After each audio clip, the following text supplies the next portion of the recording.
C'est ici, dans les carrières, au milieu des explosions, que la vie d'une route commence. On vient y chercher l'un des éléments principaux qui la constituent, la roche, qui est ensuite broyée pour obtenir du gravier. Ce gravier est ensuite mélangé à une sorte de colle, aussi appelée liant, puis compressé pour former la couche sur laquelle nos véhicules circulent. Jusqu'à aujourd'hui, cette colle était extraite du pétrole brut. C'est ce qui donnait cette couleur gris-noir au revêtement. Mais alors, comment faire pour remplacer le pétrole lorsqu'il n'y en aura plus? Une équipe de chercheurs français a réussi à mettre au point un liant d'origine végétale, le Végécol, est donc la première route issue de plantes et de cailloux. Et vous allez voir que les propriétés de ce liant présentent de nombreux avantages. Pour mieux comprendre l'importance du liant et de ses propriétés dans la composition d'une route, nous avons demandé à nos chercheurs de nous préparer deux mélanges. Un échantillon de route à base de bitume classique, qui contient donc des dérivés de pétrole, et l'autre à base de ce nouveau liant végétal. Donc là, vous avez les éléments principaux d'un enrobé végécol, du sable, des gravillons et le liant, l'ensemble étant à 110 degrés.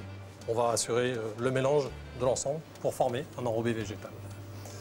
Ce qui est révolutionnaire avec ce liant végétal, c'est qu'il est transparent. Il permet donc de fabriquer des routes de la couleur que l'on veut ou presque. Fini les routes noires comme on les connaît tous, Végécol laisse apparaître la couleur des gravillons avec lesquels on le mélange. On retrouve le résumé de ce qu'on vient de faire, le bitume ou le végécol, le liant pour résumer.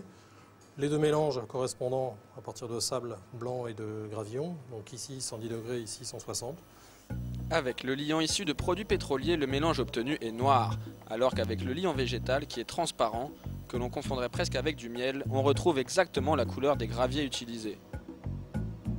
Mais alors, s'il est naturel, pourrait-on en manger? Le liant a une odeur qui lui est spécifique, non désagréable, donc il est effectivement complètement naturel. De là à en manger, sûrement pas, surtout en température.